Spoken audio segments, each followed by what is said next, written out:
You're watching Public Affairs. That's how we know. And Berkowitz is my name, and politics is our game. Remember the show Public Affairs? It is the show with a certain, how do you say, je ne sais quoi. Okay, you understand je ne sais quoi? Sure. It is the show with a certain je ne sais quoi because we have as our guest this evening State Senator Bill Brady. Not only was he the Republican nominee for governor in 2010, not only did he come within, what, 30,000 votes of winnings, Bill? We say 16. 16,000. Yeah, I always get that wrong. 16,000 votes. But look, we're taping the show on March 30th, 2013, and he's running again. I mean, he hasn't announced it, but I know, and those people in the know, his family knows, he's running. He'll announce it. He would say, you know, at the end of session, it's anticipated the legislative session will be over at the end of May. He doesn't want to disrupt things. But we would like to know, you know, Bill, we would like to know, and I think our viewers would like to know, you know, you got like 6 or 7 likely candidates or possible candidates for governor in the Republican primary, and nobody's taking a leadership position on pension reform, education reform, what I'll call job reform. So, Bill, you want to put your neck out there? Well, sure.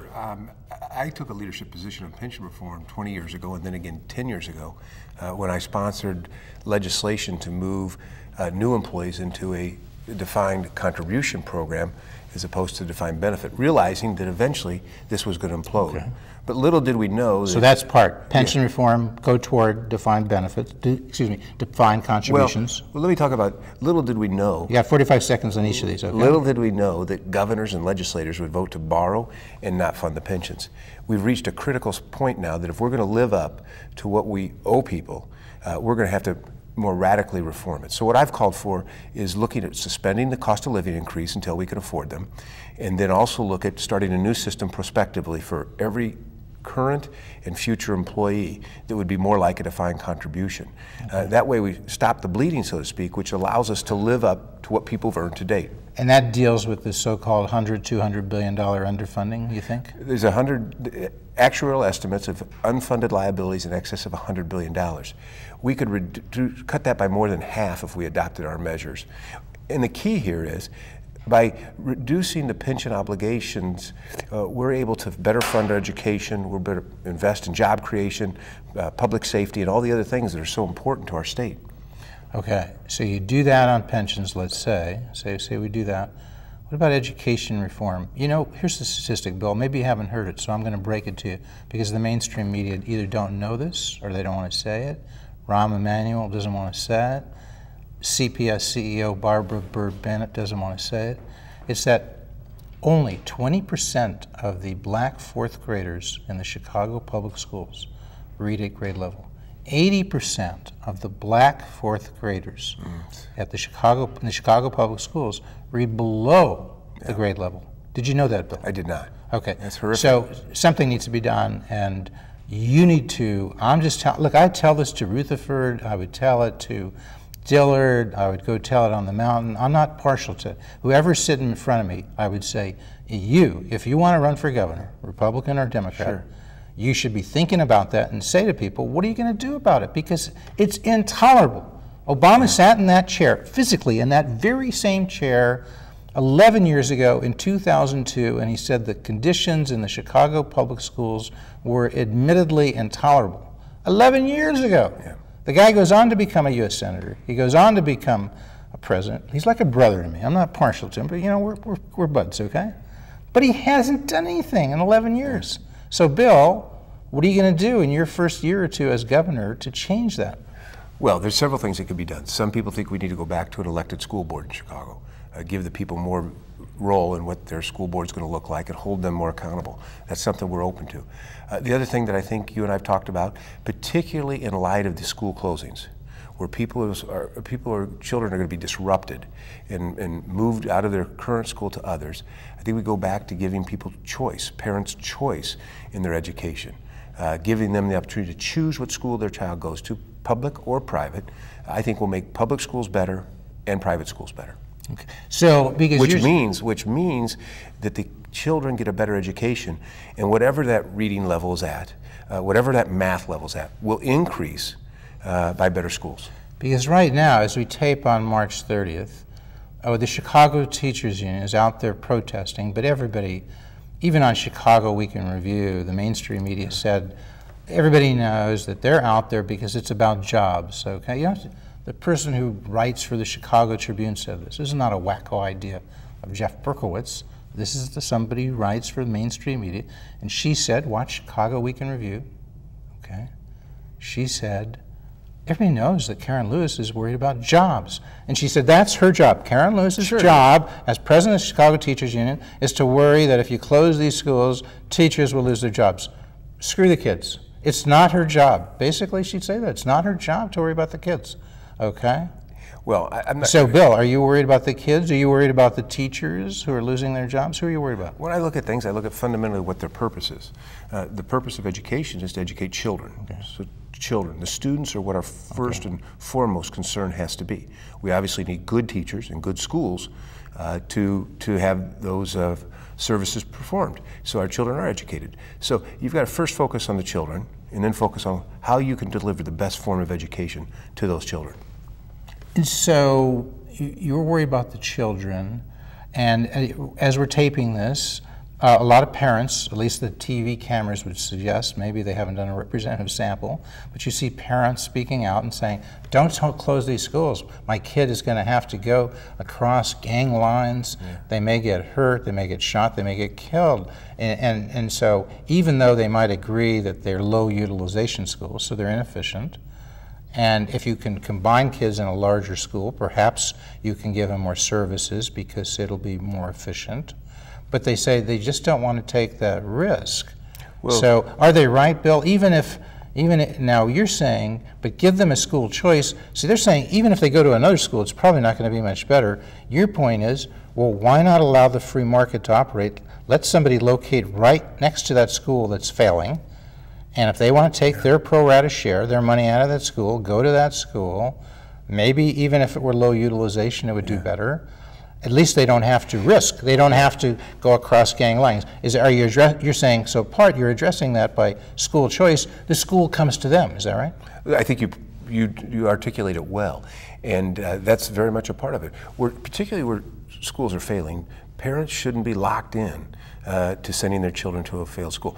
But let's go to another point you brought up, and that is with these schools closing, there's going to be a shift as it stands now in where children go, and we need to address the issue of making the streets safe so the students as they're traveling to a different school don't be threatened by gang violence or the other elements that are negative, which is why last week I proposed a resolution that I'll deliver to the Illinois Senate calling on our two United States Senators, Mark Kirk and Dick Durbin, to recommend a U.S. attorney to Barack Obama to appoint to Chicago, the Northern District, who will enforce crime laws against felons who use a gun illegally. This is all part of the mix. We've got to do everything we can to make our streets safe again, and that means leveraging federal resources with state resources. So far, Chicago has ranked amongst the worst. The Northern District of Illinois is ranked amongst the worst when rated as a district using federal laws to crack down on gun violence. And what is that? What would the U.S. Attorney do and the assistant U.S. attorneys do? Do you have an idea of what they should be doing to rate higher in terms of cracking down on gun laws? Or illegal use of guns? In certain circumstances, they have greater penalties, terms in office, terms in prison, excuse me, and in addition to that, longer truth in sentencing. 85% of the term must be served and you don't get good time. So locking these horrific criminals behind bars who create the worst crimes using guns will, I think, spread quickly and shut down that kind of violence on our streets, making our streets safer. It's worked in places like Richmond, Virginia, and so that's what we need to do here. Not to mention the fact that Cook County jails are overcrowded. This would put those individuals into federal incarceration, shifting some of that burden to the federal government, like it's happened in other places that have really cracked down on this type of crime. And the type of crime is using a gun, unlawfully using a gun. Does that mean using, what is the difference? Maybe you can explain to us. I know you're not a lawyer, but maybe that's an advantage because you can explain to people in a way they can understand it. because a lot of people think the state's attorney's office is the place to look to for prosecution of robbery and murder, sort of straightforward, what I'll call your garden variety thug crime, street crime. That the U.S. attorney goes after really more the larger drug conspiracies. They go after Commissioner Beavers, because, you know, this guy did this terrible thing. He took what amounts to maybe $30,000 out of his campaign funds, all they can really show, and he didn't declare that, and he didn't pay taxes on that. I mean, he took a lot of money for gambling, but then he said he paid it back. I only point that out. So the U.S. attorney, okay, currently Gary Shapiro, and before that Patrick Fitzgerald, they decided the most important use of this crime, of their resources, was to go after Commissioner Beavers, okay? Really, not after, because I'm saying, and maybe you're saying, there's an alternative. They only have a certain amount of resources. Absolutely. They could have gone after a guy or people who are using guns illegally, get maximum sentences, put them away, or they could, you know, I mean, Bill Beavers, anybody know Bill? I mean, it's not defensive what he did. I mean, other people decided, a jury decided. There's a lot of people who feel the way you do. But I'm just saying, so that would be an example of, should the U.S. attorney go after Beavers? Or should they go after the thugs who are killing and maiming and raping and using guns unlawfully? Should they get them off the streets so that Chicago is not, as they say, murder is a way of life in Chicago? Exactly the point of my resolution. We need to focus these efforts and resources on the most serious criminals, making our streets safe again. I'm not defending Alderman Beavers either, but it's one or the other. You only got certain. You can't do both, right? Yeah, it was, so to speak, a victimless crime compared to the victim crimes. A 78-year-old guy. I mean, look, he's an entertainment. Beavers is almost worth it just for entertainment. If you look. You know, the guy, what does he call himself? He's the big hog with big nuts. But that's why we've seen this study by Syracuse University that showed of 60 or 70 different jurisdictions, Chicago's district, the Northeast federal district in this state, has the worst record of across attacking, the country. One of the worst in the country. The worst. In terms of gun crime. Attacking unlawful gun use crimes. Of guns. Exactly. And that was under Patrick Fitzgerald, who did a great job in terms of putting public officials who are committing crimes, public corruption away. George Ryan, Governor Rod Blagojevich, whether they should have or not, I mean, he prosecuted, he won those cases, and those guys, well, I don't know about Rod, but you know, George really, you know, he really wasted a lot of resources with the Secretary of State's office, blatant public corruption, okay? So he did that, we'll give him that. He went after aldermen, okay, Patrick very Fitzgerald, successfully. Okay. But you're saying it's time now to turn some attention to the other. And right now, what do you want Kirk and Durbin to do? Because as you know, there have been commissions. They've made recommendations, and everybody knows that Zach Farden, who is under, Zach Farden is his name, he private sector now, but he was right under Patrick Fitzgerald for prosecuting George Ryan. He is now the guy thought to be nominated in the next month or two. Are you saying maybe Zach's not the guy? They should make sure whoever it is gives them a commitment to go after this kind of gun crime? That's exactly what I'm saying. Yeah. That whoever it is needs to be someone who's committed to cracking down on gun crimes on the streets of Chicago and in this district. And we need to have focus and partnership in that area if we're going to solve this problem. It's been done elsewhere. As I said, we cite Richmond, Virginia as a place where this was tackled, conquered, and the streets are safer. And you held a press conference just this week. I was wondering, see, was Kirk Dillard there, Senator Kirk Dillard? Was he there to say, I support Bill? No, he wasn't there. He wasn't there. Was Dan Rutherford, who's the treasurer, he said Republicans are united, was he there? No, he wasn't there. He wasn't there. Was Aaron Schock, Congressman, was he my friend for governor? No, he wasn't there. We got that list of these potential candidates. Maybe we can put that up, that graphic, because so Rutherford wasn't there, Schock wasn't there, Dillard wasn't there. Was Bruce Rauner there? He's a businessman? No, he wasn't there either. He wasn't there. Okay. No. Dan Proft, team I run, WLS, was he there? He was not there either. Was Anna Devlantis? I mean, only I'm saying Anna I run, but she wasn't there either? No. Okay. But seriously, you should talk to these guys. And look, I'm not slamming these folks. We haven't seen a lot of them. We've been trying to get Dillard here, Rutherford. They always say, like, next week. Are they busy? I don't know. I think last time Rutherford was filing his old VHS tapes or something. I don't know. He was doing laundry or something. Yeah. Let me tell you who was there. But seriously, who was there? Okay. Reverend Austin, whose congregation is affected by this. Ricky Jones, a school teacher, I met Ricky whose after students have been affected by this. People who are in the trenches of this in support of any resources we have. You had the president of the Cook County Democrats there. What's her name? I can't remember. Ricky Jones? It's Ricky Jones. Yes. Isn't she president of Cook County Democrats? She is. And she's now supporting Bill.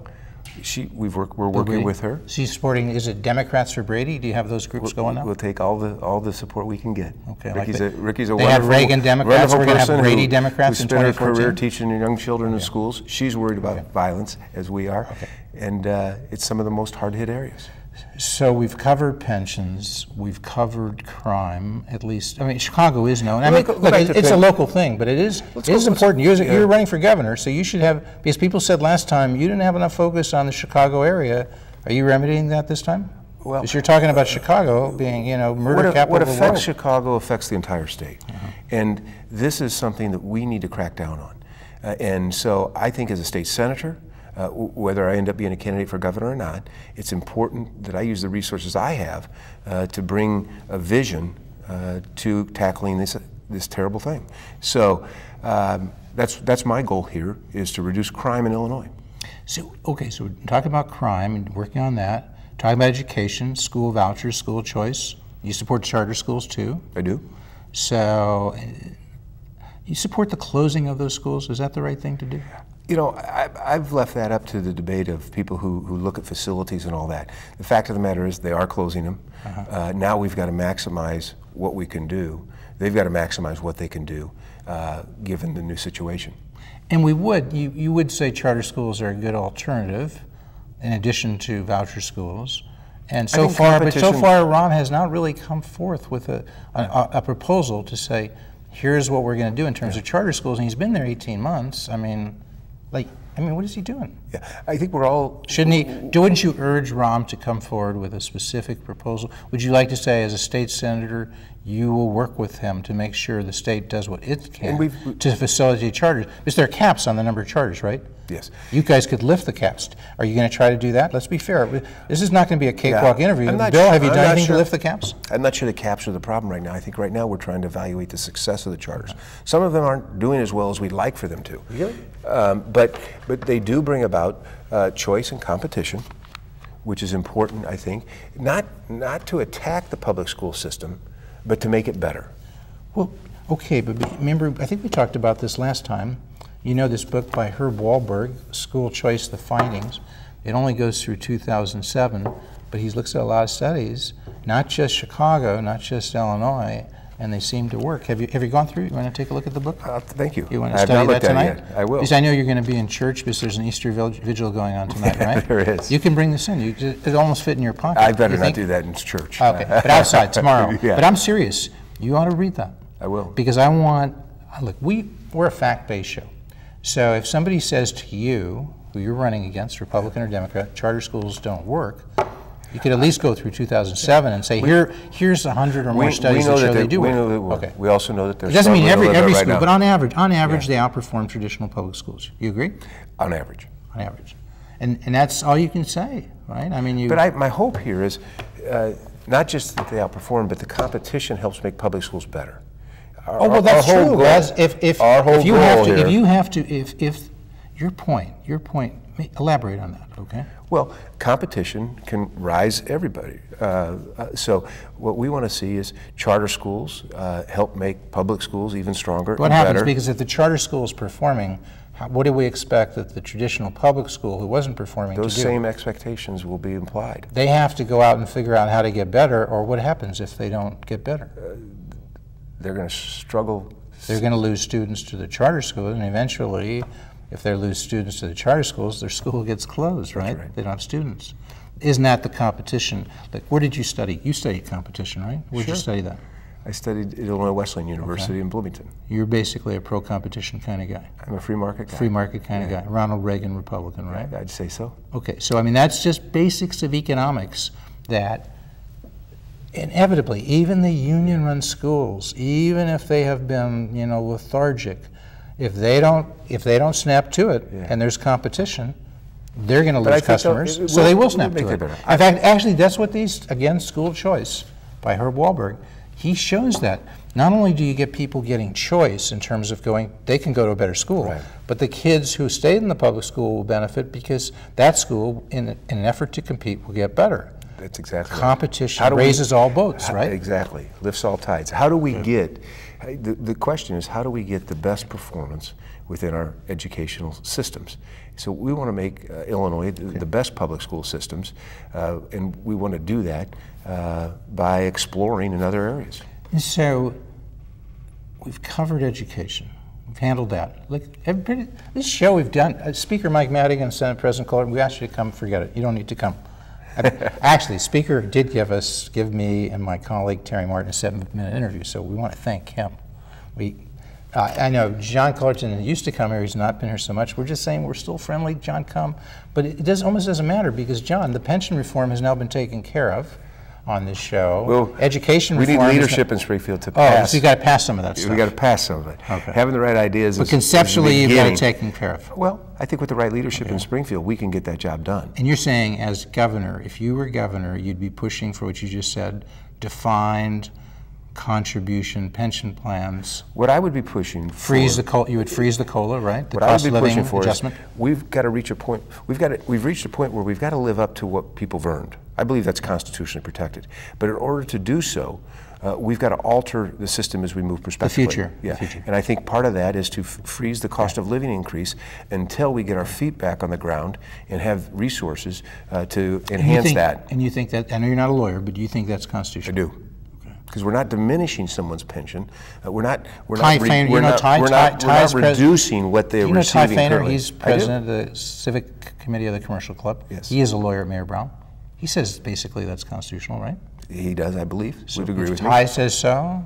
The Sidley and Austin, a bunch of lawyers have looked at it there, and I think they say it's constitutional. I believe so. Mayor Brown, okay. Yeah. So when people say it's unconstitutional, they got a lot of folks on the other side saying it is constitutional, right? I mean, and ultimately, the court will decide. Okay, so that leaves us we've dealt with education. You got to do a little work down in Springfield on education and on pension reform and on the U.S. Attorney's Office and criminal behavior and guns and all that. That leaves us with jobs and the economy. I mean, just a small issue. You know, Illinois is terrible, and the mainstream media, they just miss it. I so want to tell the mainstream media how to do it. Don't you think there's news recently, last week, they're all talking about the Riverwalk. Have you heard about the Riverwalk? No. Chicago River, he's going to boost some businesses along there and all that. I did. Money will come in there and all that. I did. And then like 2 seconds later, they said, oh, by the way, Illinois has, what's the unemployment rate? It's like a percentage higher just went up nationally. Again. Yeah. Listen. So 10%, 11%. So they don't see the connection. Rob says, I'll spend money, give me taxes, and I'll give some businesses some help along the Riverwalk, but the unemployment rate will go higher, okay? And we'll raise your income tax, which they raised 2. Did you support that income tax increase, no. 2%? No. $6 billion. It was a 67% increase. And now they say it was supposed to pay for the old bills, but they're not paid for, so maybe, and it was going to expire, sunset, but now they say, it can't sunset. Do you know how you pay the old can't. bills? What? You put the 290,000 people back to work in the private sector that have lost jobs under Pat Quinn, and that has a bottom line effect to the state budget of over $4 billion. Okay. Is that right? Yeah. So when you take is that a fact? Now, when you take the money are you guys watching on Fox local WFLD? Are you watching on are you watching on what's that show with Paul Lisnick? What is it? Politics Tonight? Paul, it's almost getting to be Left Tonight. On the left with Paul Lisnick. Because seriously, I mean, he's a good guy. He's had you on, right? Yes, like Paul. I like Paul too. But Paul, you have to realize there is an argument that if you lower tax rates, you generate foster capital investment in your state. Right. You have more employment, more revenue, more jobs. Is that view ever getting espoused? And you know what those jobs do? 2 things. They reduce demand on government services, which is spending, and they pay taxes, which is income. Right. That's the equation to prosperity. So that's what you want to do. And again, I mean, are you guys together on this? I mean, are these other guys who are running for governor, I mean, is Dillard in agreement with you on what to do, lower tax rates? You'll have to ask him on your show. Yeah, Kirk, you're going to come on? I mean, that's a challenge. I didn't say it. He did. Okay. I mean, Dan, you want to come on the show? Because I know you're busy. He's got like 92 people working in the PR department for the state treasurer's office. Oh, come on. what was it like, okay, 7 or 10 or 15 or something. I mean, seriously. Dan, I mean, come on and tell us about what you're going to do about pension. Have you heard him say anything about pension reform? I don't think so. Well, I mean, shouldn't you be doing that? I mean, it's like, if you're state treasurer, shouldn't you have, other than, I mean, he did say, he applauded the governor for what he did. Hey, you heard the governor make that speech on the, was it State of the Budget, State of the State? And he applauded that. I mean, I heard him say that. Rutherford said, oh, you did a great job, okay? Well, he gave a good speech, but did you think Quinn did a good job? He didn't tell us what. Shouldn't the governor propose legislation? Did he propose legislation? His delivery's gotten better. His rhetoric's gotten better. His results are still the same. Well, he blamed you guys. He said, you guys are not, you guys in the General Assembly, you're not doing it.